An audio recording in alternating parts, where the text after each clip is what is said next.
السلام الله عليكم ورحمة الله وبركاته. هل كان نقرأ ساعتين وقت في سومالي شامبرو تي في أو على يا أدو قبرتين مرجع يسوق شو قالوا أفرتي باك كلام دمو تضبط ولي بقى إحنا نسوق بنا برامج جاتو حسابا تضبط كم برامج جاتو وحسابا تضبط كي تري وحيد عن أو أنا نقول هنا عيار أدو حسابا نهي أو هاي تحكم قبل شذا جالي ده سومالية هذا اللي كان يجرونك waxaan idinkugu haynaa barnaamijyada soo socda laba ciyaaryahan oo ka mid ah ciyaaryahanadii maalintii ciyaarta ka mid ahaa ragga ciyaarayay oo aan waraysiyo qaas ah la yeelanay halka aynu sidoo kale idin waraysanay Mr. Maxamed Sultaan oo loo yaqaano Maxamed Dooti oo ah hogaamiyaha xagga dhaqamada ee jaaliyadda Soomaaliya Shambro. sidoo kale barnaamijka waxaa inoogu martiyaa isla ciyaaryahan ka mid ah ciyaaryahanadii ciyaarta dheelay oo lagu magacaabo Cabdi Gotin oo ah ciyaaryahan amaah looga soo qaatay magaalada Göttingen kadib markii ay ahayd ciyaar aad u xiiso badan. intaasi waa warbixintii oo kooban, waxaad ku soo dhawaataan iminka iyadii oo faahfaahsan.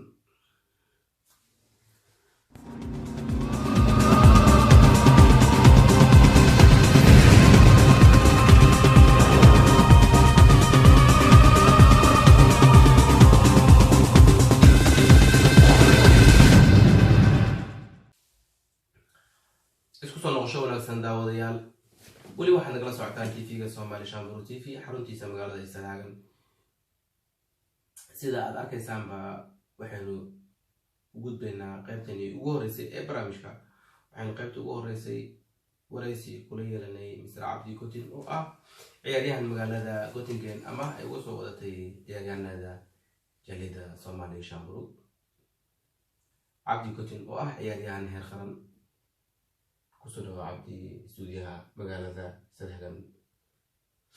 وكله برادي كي قاعد مفرح سناين استوديو مرتقاده magalahan aad ugu faraxsanahay waqtiga aan qaato. haddii aan su'aasha ugu horeysa ku weydiiyo, bal ciyaartii maalin dhaxday ee ka dhacday magaalada tan, bal maxaad nooga sheegi kartaa hal iyo laba ciyaar qaab ahaan ciyaarta sidaad u aragto,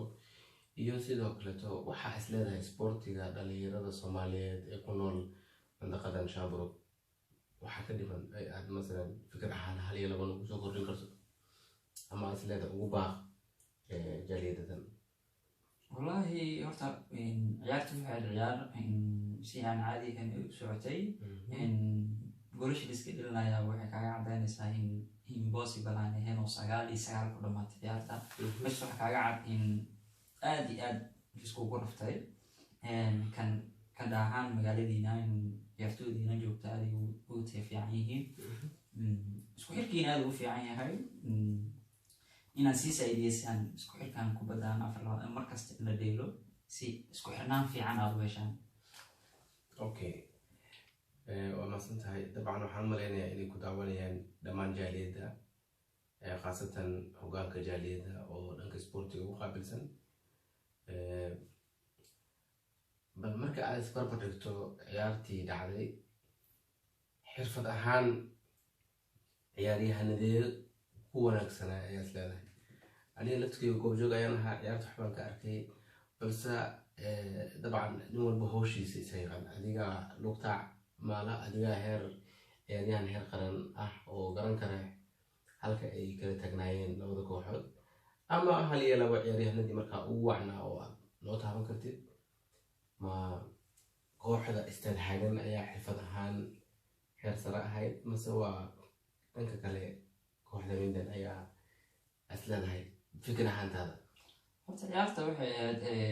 ka magaalo ahaantiina oo jaaliyad ahaantiina nadigeedii ani aan ka mid ahaan u ciyaarayay, ragga ciyaaraya ciyaartooy waxay iska ahaayeen inta badan aan professional aan ahayn oo howlahooda kala ka badeen. dhanka aaryada leelaayeen mooji kubad heshashadoodii, kubad baasidooda, kubad controlkooda iyo aad ay u wanaagsan tahay. dan aaryada la ka dhiman in aaryada laga dhiso xogaa training yar la siiyo waa isla qabsanayaan. waxaan malaynaa aryada inaysan dhalinyaro badan kula fahmayn macnaha waxaa la jeedaa calamiindada xagga caalamiintada calamiindada good dabcan waxaan malaynayaa inay ka faa'iideysan doonaan fursadaas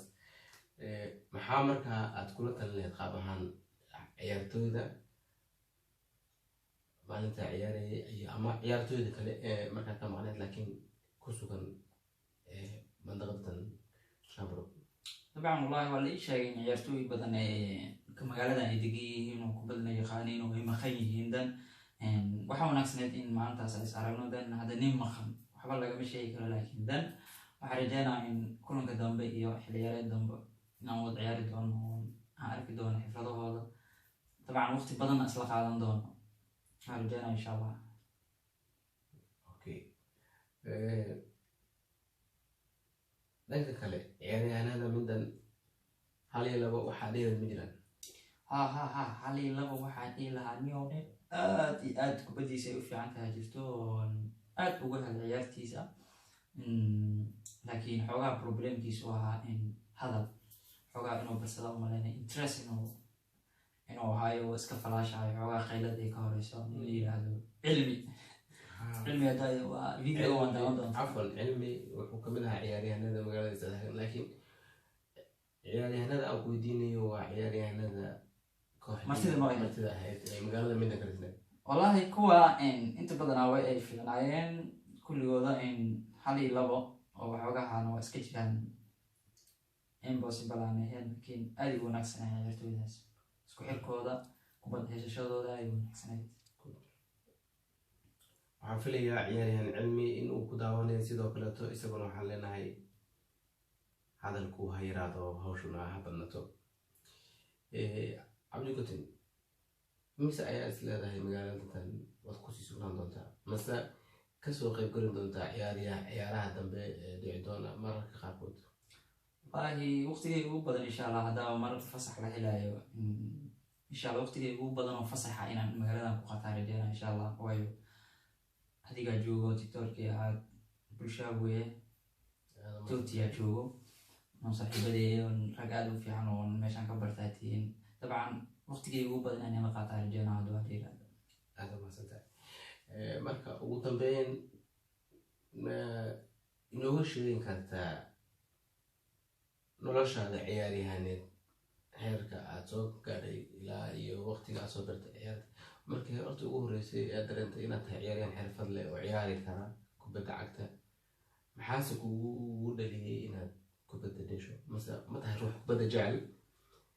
sida aynu wararka ku maqalnay inaad tahay ciyaaryahan heer qaran weli ku ciyaaray qaranka Soomaaliya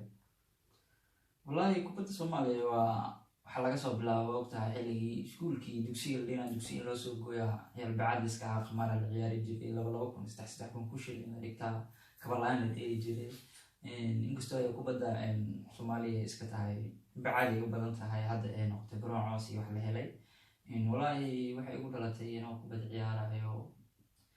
sagaal jirkeyga meelahaas ah inkastoo aan iska tawreeraa dan wax ugu horeeya aan kusoo fitay ciyaaraha gobolada lagu qabanay sanadkeyga maqan lagu qabanayay Garowe ee igu horeysay safar baxaba dan markaas macallin kubadda aad ugu fiicnaa ugu dhiirigeliyay inaan sii joogtay walow aan markii dambe iskaga fariistay good waayahaga ciyaaryahan maxaa kugu isleedahay kugu adkaa ee kusoo maray wallahi waxaa iigu adkeed horta kubadda waxaa waaye aad ay u dhib badan tahay waxaa waaye waxaa dhib badan dhaawaceeda badan arrimo ma sii wadin ma kusii dheeraanin dan waxay ugu yaab badnaa waxay ahayd subax anigoo halmiintada joogo oo halmiindeenayo dhaawac isoo gaaray dan dhaawacaasna aan mar dambe aan goron usoo geli waayo heer aan gaaray kubad iska dhaaf la dhaho kabacdi ayaa fiicnaanaysaa sidii ay noqotay kubaddii markaas igu dambeysay markaasaan dhaawacaasaan igu yaabka badnaa kubadda wax badan igu soo gaaraan la yaabo nolosha kartaa ciyaartii kugu xisaabadneed aad weli ilaawin aad ciyaartay mase noo sheegi kartaa kooxdii aad u ciyaartay ama waqtiga ahayd ciyaartii igu xisaabadneed horta ciyaar waxay ahayd niyo ciyaar aan kaga hor imaanay Djibouti waxaan la ciyaarnay sanadkii iga maqan yahay aan la ciyaarnay Djibouti-dan aan la ciyaarnay jeclahay maamay waxaan isla ciyaarnay koox ka dhisan oo heerka labaad iyo waddankaas miyaga jab ay soo qaaday horyaalkooda magaceeda igu maqan dalka Djibouti aan la ciyaarnay Soomaaliya ma idinka laga badiyay mise waa ka badsan wallahi waa nalaga bediyay hal iyo laba maxsas ku dhamaatay aad iyo aad ay masantahay Mr. Cabdi marar kale ay barnaamijka nagala qayb qaadan doontaa intii aad magaaladan ku sugan tahay daawadayaal waraysiyo aad xiiso badan ayaa jira oo noo haya Cabdi oo la ka waraysan doono toddobaadyada soo socda iminkana waxaan halkaa kusoo koobaynaa waraysiga khaaska aynu la yeelanaynay Mr. Cabdi waa masantahay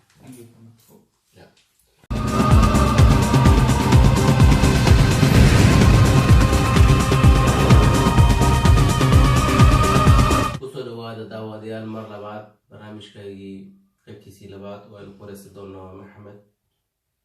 waxaan ku leenahay kusoo dhawo stuudiyaha TV-ga Somali Shamburg ee magaalada Isdhexgal liban aad iyo aad baan kaaga mahad celinayaa soo dhaweyntaan aadka u qiimaha badan sidaa quruxda badan leh oo aad stuudiyaha iigu soo dhaweysay waana dhowahay badan waa mahadsantahay maxamed kule caawa isku dhagan yahay waraysiyo badan kula yeeli doonaa laakiin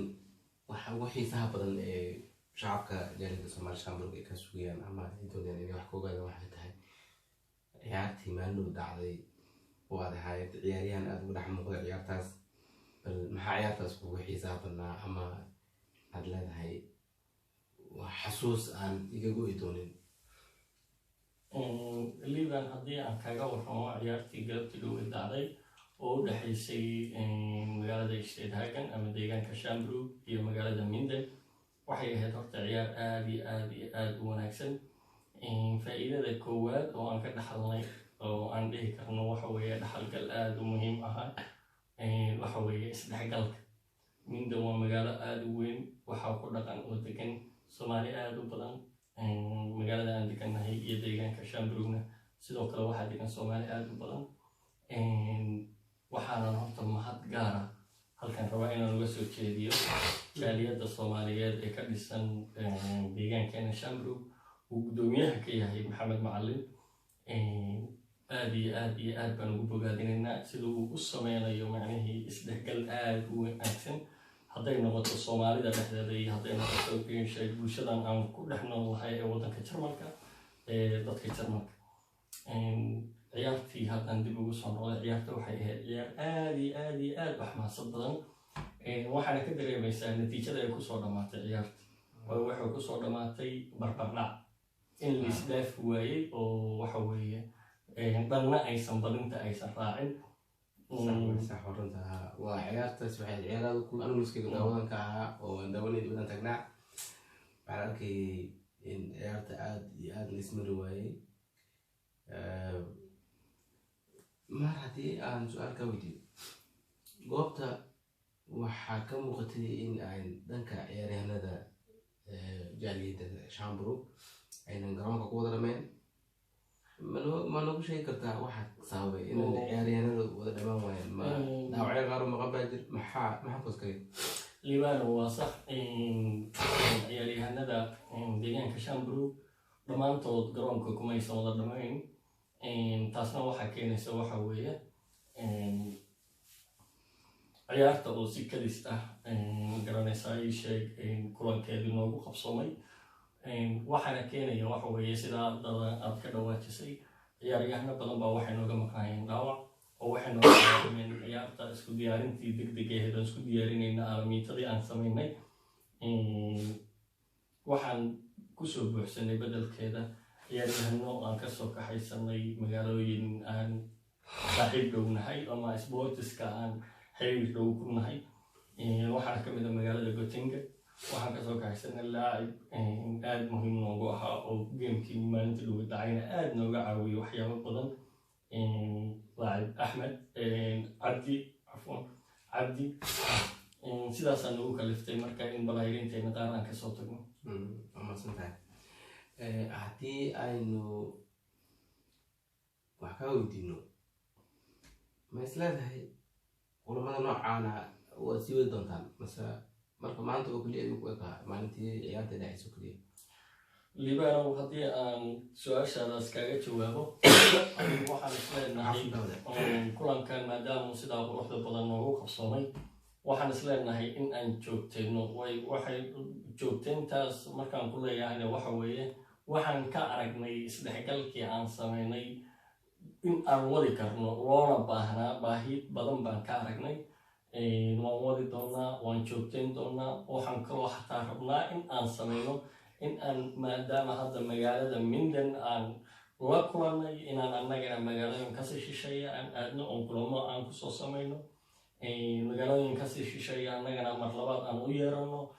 oo waxa weeye isdhexgal aad u ballaaran baan rabnaa inaan samayno haddii ilaahay insha allah. haddii aynu ka tagno xagga isboortiga ka shakhsi ahaan adigu waxaa tahay hoggaanka xagga dhaqamada muddaan is leeyahay 2 toddobaad ka horna waxaad qabateen xafladada qurux badneed oo waa ahayd xaflad muhiima oo dadku ay kasoo qaybgalayeen jaaladaha magaalooyinka ku nool inkastoo aan ahayn markii ugu horreyso ay jaalada Soomaaliyeed ka qayb gasho uu yahay sidaan filay markii saddexaad. ma sheegi kartaa waxyaabaha ay ku kala kadisnaayeen ama sida aad dareen ahaan u aragtay? libaanow haddii aan kaaga jawaabo su-aashaada waa runtaa jaaliyadda Soomaaliyeed ee deegaanka Shanbrook maalin dhaweed xaflad aad u qiimo badan oo aad u qurux badan baan ka qayb galnay. xafladihii hore wax aad weyn kagamaysan duwanayn waxa kaliya ay kaga duwaneed oo aan dhihi karna waxa weeye xafladii maalintii dhaweed dhacday waxay ka koobneed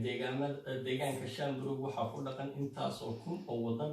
laakiin waxa kaliya oo laga martay qaaday waxay ahaayeen dhowr wadan oo soocan oo gaaraya ilaa 5 wadan.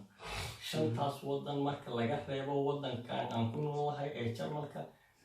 inta kale waxaa hogaaminaysay wadankeena Soomaaliya. taasna annaga halkan u joognay oo maadaama jaaliyad annaga aan u nahay annaga mas'uuliyadaas qaadnay waxaana soo bandhigaynay dhaqankeena cunnada waxaan dhaqanka u leenahay soomaalinimadeena waxa aan awoodno qaybta aan ka qaadan karno ii sheeg soomaalinimada iyo deegaankan aan ku noolahay iyo in aan isku muujino in Soomaali oo meeshan joogtay in ay tahay dad muuqdo oo sameynaysa isdhexgal iyo horumar iyo wax kasta oo wanaagsan dadkan kala qayb qaadanay. sidaasaan ugu kaliftay cunadayni wanaagsaneed baan soo bandhignay dhaqankeeni wanaagsanaa baan soo bandhignay isdhexgal wanaagsan baan samaynay. nawana waad ogeyd oo adiga laftigaada goobjoog baad ahayd sida quruxda badan ee xafladda ay u dhacday. sax xaqiiqatan waan joogay xafladda qurux badan bay ahayd balse sidaan filay dadku waxay jecel yihiin haddii dhanka warbaahinta laga hadlo waxaa ka wanaagsan in la wareysto hoggaanka jaaliyadaha. daawadayaal sidaad ogtiin